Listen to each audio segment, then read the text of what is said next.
ETF index mutual funds నేర్చుకుని stock మార్కెట్లో రాణించాలనుకుంటున్నారా? వెంటనే ఈ నెంబర్కి కాల్ చేయండి.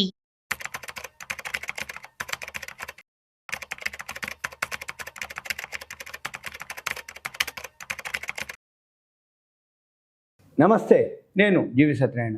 ఈ వీడియోలో కొత్తగా ఒక ఇండెక్స్ స్టార్ట్ అవుతుంది స్టాక్ మార్కెట్లో. ఆ ఇండెక్స్ ఏంటిదో మనం చూద్దాం. ఈ బిఎస్సి ఏదైతే ఉందో, బాంబే స్టాక్ ఎక్స్చేంజ్, వాళ్ళ అనుబంధ సంస్థ ఏషియా ఇండెక్స్ ఉంది.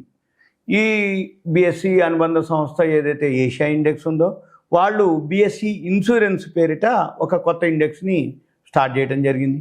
ఈ బిఎస్సి 1000 ఇండెక్స్, బిఎస్సి 1000 ఇండెక్స్లో ఇన్సూరెన్స్ సెక్టార్ కింద ఈ సూచి ఉంటుంది. ఈ ఇండెక్స్ దీని బేస్ వాల్యూ 1000, తొలి వాల్యూ డేటు 2018 జూన్ 18గా ఉంటుంది. యాన్యువల్ సంవత్సరానికి 2 సార్లు జూను డిసెంబర్లో ఈ ఇండెక్స్లో మార్పులు చేర్పులు చేస్తారు. ఈ ఏదైతే చేంజెస్ ఉన్నాయో, ఈ ప్యాసివ్ వ్యూహాల్ని పాటించే ఈటీఎఫ్లు ఇండెక్స్ ఫండ్కి ఇది ప్రామాణికంగా ఉంటుంది అని చెప్పడం జరిగింది. ప్యాసివ్ ఊహాలను పాటించే ఈటీఎఫ్లు ఇండెక్స్ ఫండ్కి అయిన తర్వాత ఏదైతే మనం పెట్టుబడి పెడతామో ఇది ప్రాంతీయ భాషల్లో కూడా ఉంటుంది.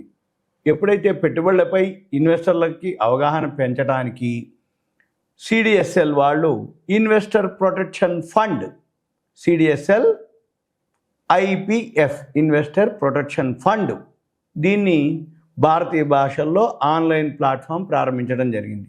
ఇందులో తెలుగు, హిందీ, తమిళం, పంజాబీ తదితర 12 భాషల్లో ఈ కంటెంట్ ఉంటుంది. అంటే ఏ భాష వాళ్ళైనా చదువుకోవచ్చు.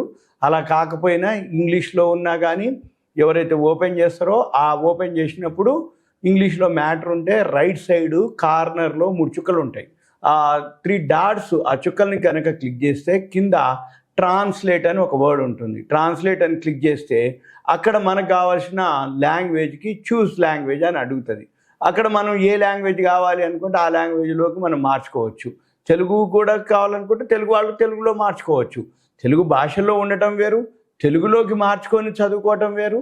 అంటే ఇప్పుడు ఇదేదైతే ఉందో వాళ్ళు ఆల్రెడీ దాన్ని 12 భాషల్లోకి తర్జుమా చేసే ఉంటుంది అన్నట్టు. అంటే ఏ భాషలకు చేసుకుంటే ఆ భాషలో ఇప్పుడు అన్నీ కూడా అలానే ఉన్నాయి. ఇప్పుడు ఎకనామిక్ టైమ్స్ ఉంది, అన్ని భాషల్లో ఉంటుంది, 7-8 భాషల్లో ఉంటుంది. మన పని ఏంది, ఏ భాష కావాలనుకుంటే సెలెక్ట్ చేసుకోవటం ఆ భాష. తెలుగు అనుకోండి, మొత్తం ఎకనామిక్ టైమ్స్ అంతా తెలుగులోనే ఉంటుంది.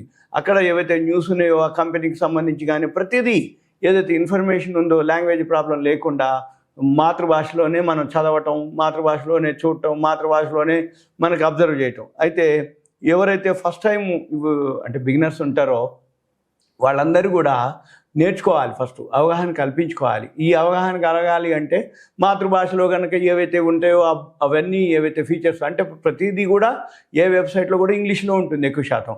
ఆ ఇంగ్లీష్ని మనం తర్జుమా చేసుకొని చదువుకోవటం ఒక పద్ధతి, తెలుగులోనే మనం సెలెక్ట్ చేసుకొని చదువుకోవటం ఇంకో పద్ధతి.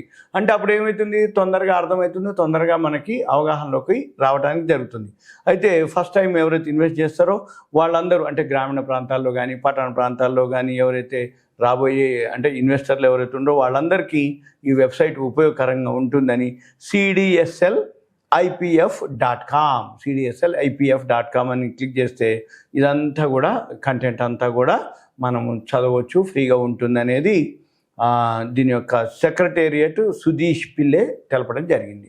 అయితే రాబోయే రోజుల్లో మనము ఈ స్టాక్ మార్కెట్లో ఏదైతే ఇండెక్స్ ఉందో ఈ ఇండెక్స్ బిఎస్సి 1000 ఇండెక్స్ దాని పేరు, మనము అది ఇన్సూరెన్స్కి సంబంధించినటువంటిది. ఇదంతా మీకు awareness, education, information, knowledge purpose మాత్రమే. Thank you. సెలవు.